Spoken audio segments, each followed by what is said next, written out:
doesn't kill me outright. Maybe it doesn't want to. Maybe it can't. Either way, I'm going to make that a problem.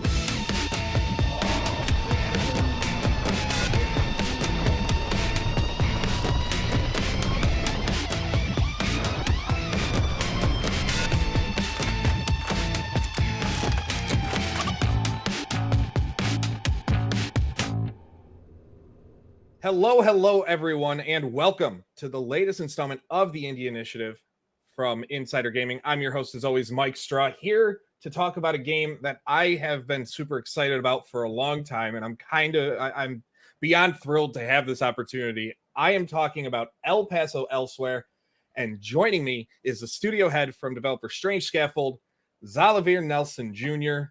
Xalavier, thank you so much for taking the time out of what I know is a busy time for you to join me here. Thank you so much for having me. It has been a wild ride, 3.5 years, but we're really proud of what we put together, and we think it's going to surprise people. So, El Paso Elsewhere, for people that may not know, if you could give a quick elevator pitch on what the game actually is, what would that be? If I had to pitch you El Paso Elsewhere, if I had to look you in the eyes and say, Mike, you need to play this video game, I would say that El Paso Elsewhere is a slow motion throwback third-person shooter like Max Payne and Dead to Rights and stuff like the Die Hard trilogy back on the PS1, where you play as a monster hunter going into a motel in a tiny town, El Paso, Texas, where reality itself is breaking down to kill the monster that you loved, the Lord of the Vampires, Draculae, your ex, before she ends the world. So we'll get into the development of the game in a minute, but I have to ask, actually, this is part of the development of the game. What was the process of coming up with that story?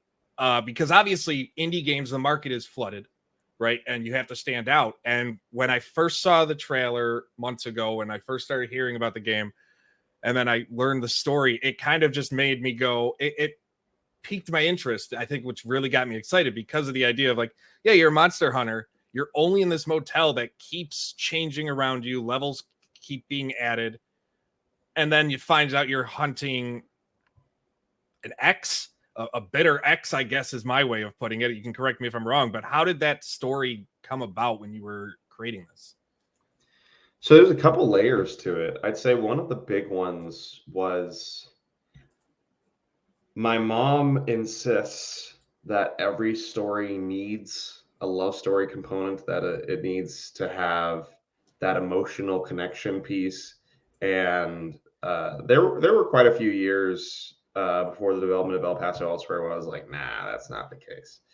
But I found how often weird off-kilter relationship dynamics were not just things that I cared about, but that added essential pieces to stories I was coming up with. So when I arrived in El Paso, Texas, which is the biggest small town you'll enter, it has like 1 million people in it, and it doesn't feel like it at all. Yeah. The idea struck me as we were driving on this kind of iconic road in the city that's called Woodrow Bean Trans Mountain. It literally splits the Franklin Mountains. It runs behind the city, basically it being the backdrop of a stage, and you can go from the east side to the west side through it. And this vivid image hit me of a monster hunter driving a beat up muscle car, looking along the ridge of this desert environment for a place to bury a body, the body of a creature.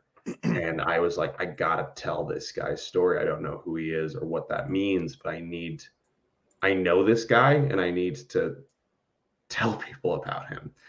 And as that story continued to percolate in my brain, as Strange Scaffold continued to develop games, I was struck by the possibility of, oh, I've been looking for a while to tell this tale of a Max Payne spiritual successor, something that has that vibe and that interest. This vampire hunter could be, this monster hunter could be a part of that story. And not only could that vampire hunter be a part of this story, but how much more interesting does this become when it's actually a love story? The very first line of script that was written was, would you believe that this was a love story? And from there, this kind of idea just unfolded. It's the most natural script writing process I've ever had. And again, it's kind of unlike anything I've seen in games as we deal with addiction and trauma and a male survivor of domestic/emotional abuse. How do you go about that? Because it is something that, you know, it's not touched on, like, in a way. I don't want to get down this rabbit hole of saying this is a game about men's mental health or anything like that, but there is that aspect and element to it, right? How do you go about making it not so over the top that people are just going to criticize that aspect of it? You have to be good at what you do. Every member of the team needs to be aligned. There can't be anything schlocky or hokey. I do believe in the power of camp and the power of the absurd to deliver meaningful stories and messages, as you can clearly see from my previous work, like Sunshine Shuffle, the game that temporarily got banned from the Nintendo eShop for seemingly encouraging child gambling. Actually, what it's doing is teaching your kid about viaticals, which is the practice of basically selling investors your life insurance policy so that they'll get the entire thing when you die in return for an upfront advance. And they sure do like to buy those if you have a terminal illness. We're constantly talking about meaningful things in absurd frames, but when it came to El Paso Elsewhere, if we're going to handle this, not only did the writing and the performance have to be on point, but everyone on the team had to be aligned around making sure that the absurdity and the surreality and the complication of that situation was handled with emotion and dignity. We also had to develop a kick-ass game around it. So we didn't take on an easy task by any means, but it's one that doesn't feel inherently harder than delivering a much more quote-unquote simple type of narrative. It was just one that we had to focus on. It required the right team and the right perspective. And by all indications, it seems like it worked.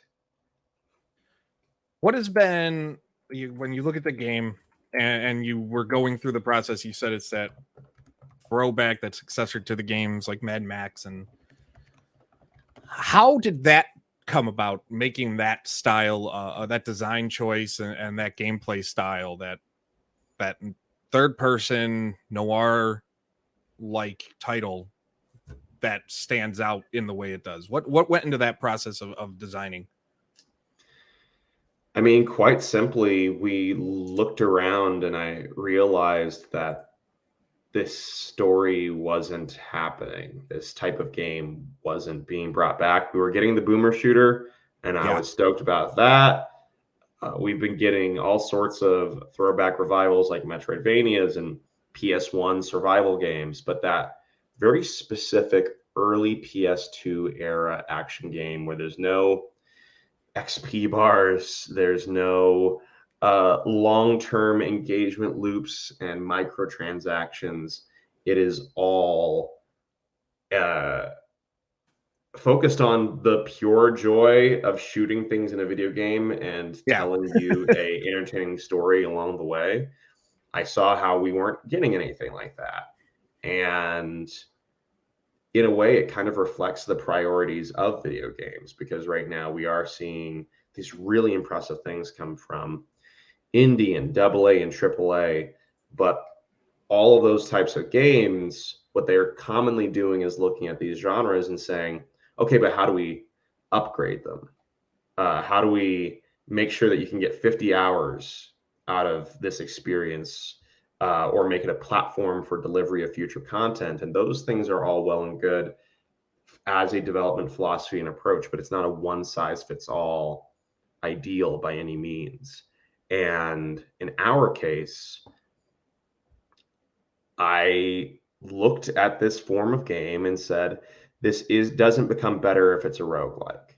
This doesn't become better or frankly easier to develop if it is set inside of these default patterns that the industry has been running into lately to, again, try to provide this appearance of value. I think that if you are giving players something that respects their time, that feels like something you can't get anywhere else, and is joyful and delivering something distinctly meaningful to their lives, and then leaving them free to spend time with their families or replay the game if they enjoyed it, not having these dark patterns that you have to go back in for your daily login bonus, that's still something that feels like it will provide a lot of value, and that will be a great proposition for the players. So, I mean, I look at it.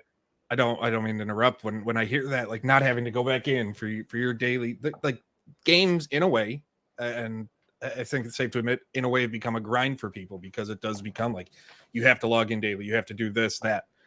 The idea of that segment of gamers, and I find myself more often a part of it as someone with young children, is the idea of, I just want to go back. I just want to sit down and play the game. I just want to go in, continue the story, pick up where I left off, and enjoy it.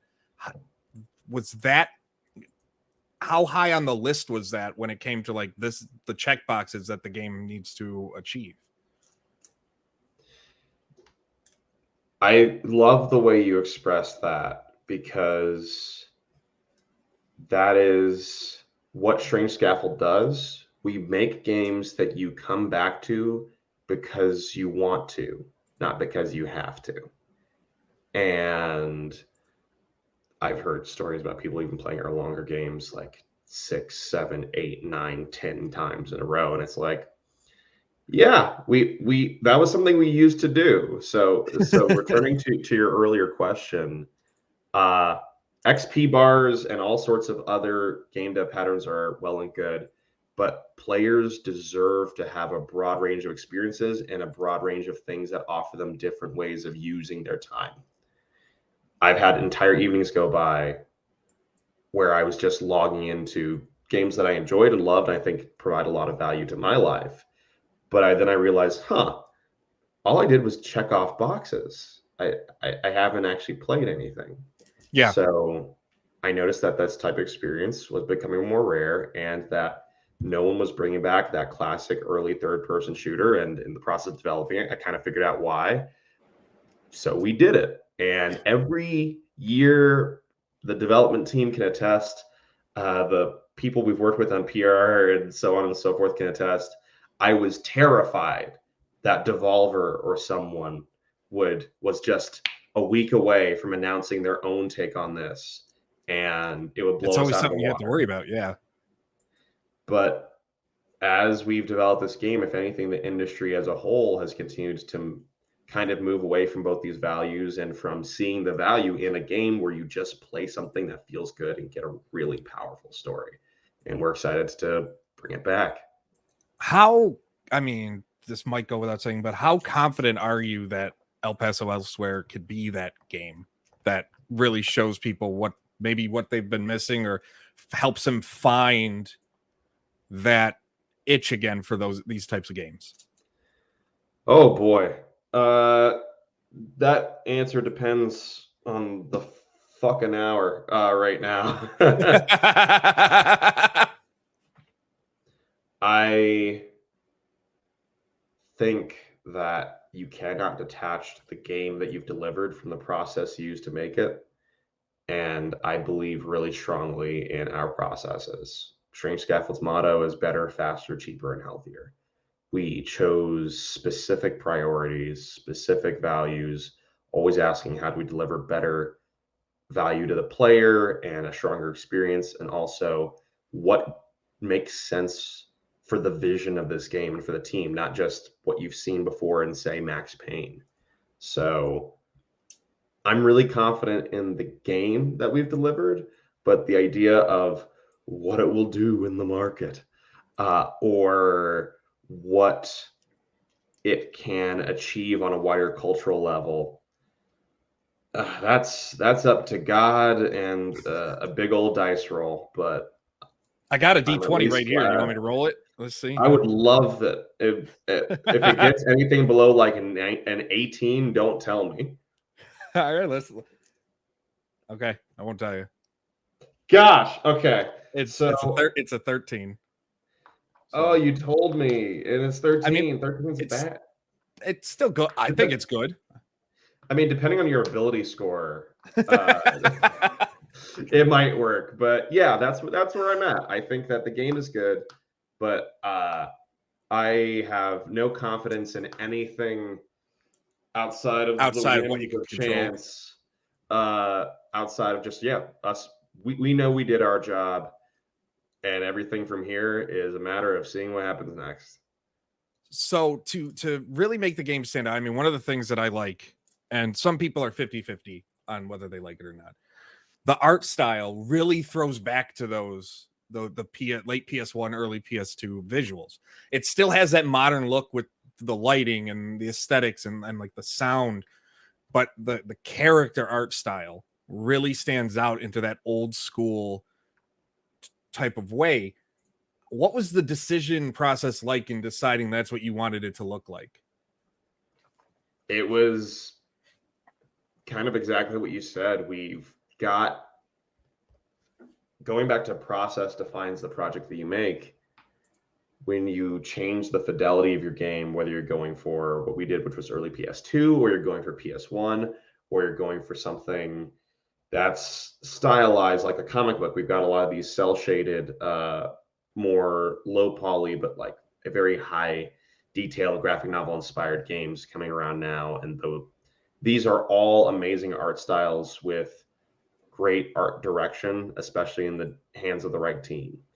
But for us, I very early on established a series of choices and said, what power do we get from taking the technology of today and fusing it in with an art style that honestly can appear crude?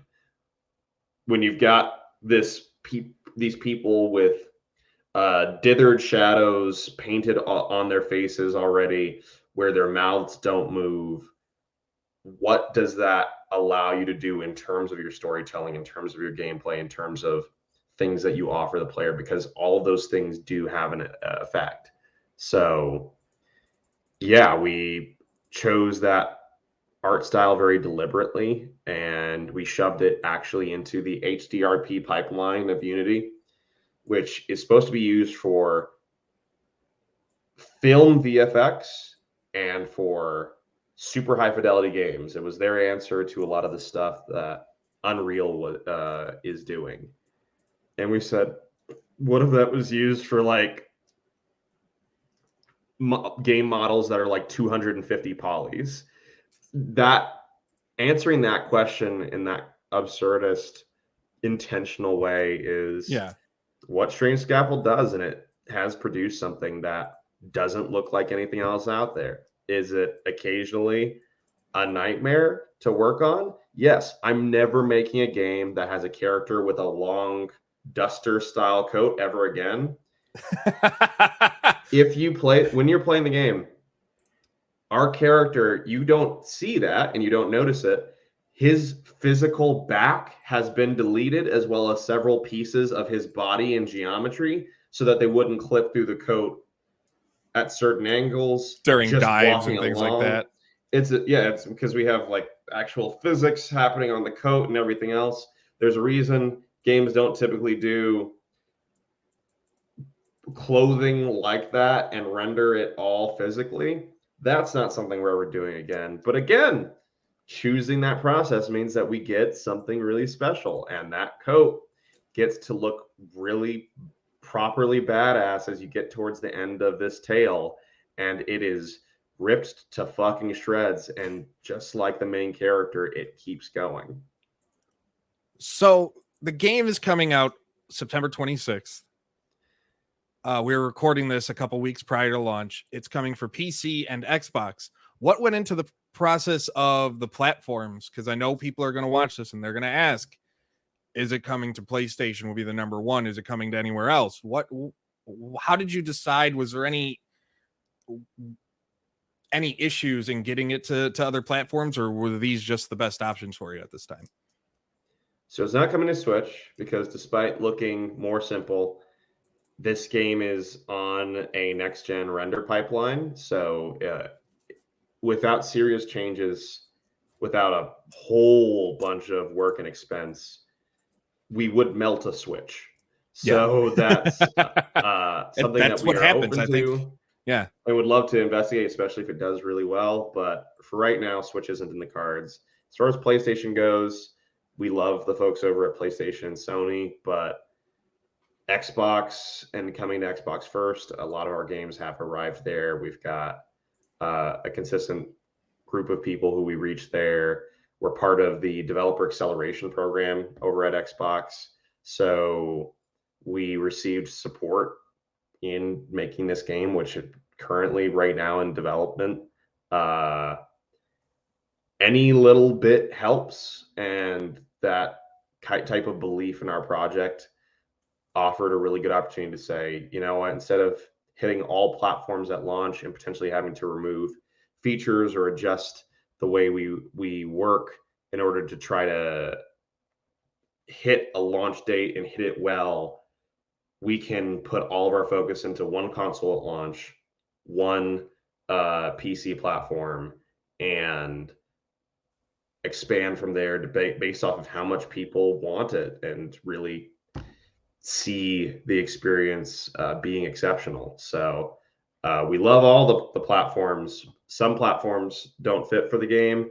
Some platforms we haven't announced we're coming to yet, but we're always investigating it and we always want to reach and serve more people. But I'd say the two platforms you are guaranteed to play El Paso elsewhere on, at least for the foreseeable future, are Xbox and PC.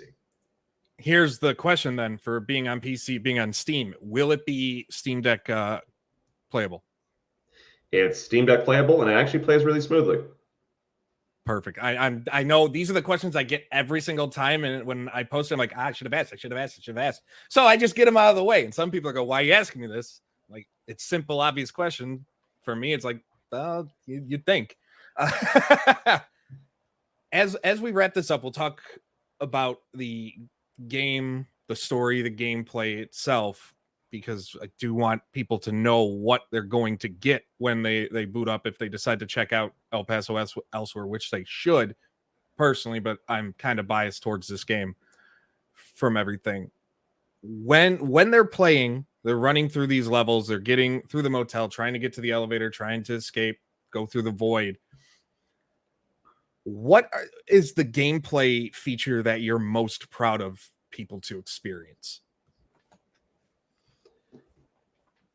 I really like the stake system. So the idea of our environments are filled with quite a few objects, some destructible, some not. And if a object is wooden and destructible, there's a chance that it drops a wooden stake when you break it. So we've made destruction and rolling through and just breaking objects as you go through the world meaningful to the game loop, and it drops these stakes that if you use them for a close-up melee attack, it deals massive damage. It kills most enemies in one hit, and certain enemies need to be hit with the stake several times because they're a little bit like mini bosses. So you have to wear down that health bar. They'll hit a threshold. They're vulnerable. You got to stake them if you want to actually eliminate them from the playfield and move on in your adventure. So for us, that kind of quiet symbiosis, you're still mainly shooting, it's slow motion action, you know what you're getting into, but we've also got little features like that where it's like, oh, a kind of tactical one-hit kill and like escape ejector seat button that you can press, that you can use in interesting tactical ways. That's not something that we've really seen before, especially applied to this genre. So I'm really proud of that one, and I'm excited for people to do what we call the chain chomp. And we've seen it happen on streams and so on and so forth, but like really get into the idea of, what if I bait a bunch of enemies because they're all monsters? They aren't the smartest people around, but they can, especially if you aren't careful, become deadly.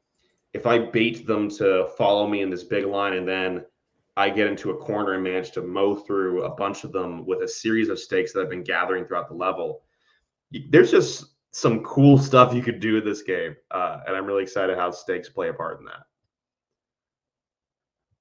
If there's anything else as we wrap this up here with this final question, I mean, you went into it a lot with what you're proud of there with the gameplay, but is there anything that maybe surprised yourself? You were surprised by, I guess I should say, during the 3 years of development that you maybe weren't expecting to ever get to, or a point you were ever expected to get to, with how the game has turned out as it's preparing to launch? Recently, we watched the first trailer for the game, and we were so proud of that first trailer. And it's not a bad trailer, but we watched that trailer, and I was shocked by how archaic it looked. The aesthetic has come so far since. The cutscenes and visuals, and even the way we shoot trailers, we've grown so much in the process of making this game. And we finalized so much of this game near the end of development, when we've reached basically the apex portion of us knowing what it means to make El Paso Elsewhere. It was a really big surprise and shock to see how the game has evolved over time and what that shows about how we've evolved. So I'd say that's been the biggest surprise, realizing how far we've come and how much El Paso Elsewhere is a project that grew as we did. Xalavier, I want to thank you again for joining me here on the Indie Initiative. El Paso Elsewhere launches September 26th for PC and Xbox. You can wishlist it, you can pre-order it, you can get ready for the game's launch, and it's a game that I can't wait to sink my teeth into, because after all of the trailers, all of the gameplay demos that have been shown, it speaks to me. It hits me right where my gamer heart needs to be hit for something like this, and I can't wait to play it. Hopefully others feel the same way. Again, thank you for joining, but where can people find you and find out any information about anything that else might be coming from you, from Strange Scaffold as a studio, and for El Paso Elsewhere? If they gotta find me and we gotta scrap, and they want to earn my powers via combat, I'm based in El Paso, Texas. I prefer to shake hands and like give them a cool sticker, but that everyone has their own quest and journey, and I understand if you have to do what you have to do. In all seriousness, I'm still on Twitter /X at Rit Nelson. I'm also on TikTok and on Instagram, much more rarely. You can follow the studio on Steam, on Xbox, on Switch. We've got a lot of really cool games that we've released up to this point, and we're continuing to talk about them in places like X, Instagram, and TikTok. Lastly, I just say, yeah, if you believe in this type of game and you want to even just see things made in this mold more so going forward by Strange Scaffold and other people, right now is the time to show up, because kind of the idea of what like the ideal game is becoming more and more monolithic, and we deserve games that we come back to because we want to, not because we have to. So you can wishlist El Paso Elsewhere right now on Steam, and it comes out on Steam, itch.io, and Xbox on September 26th.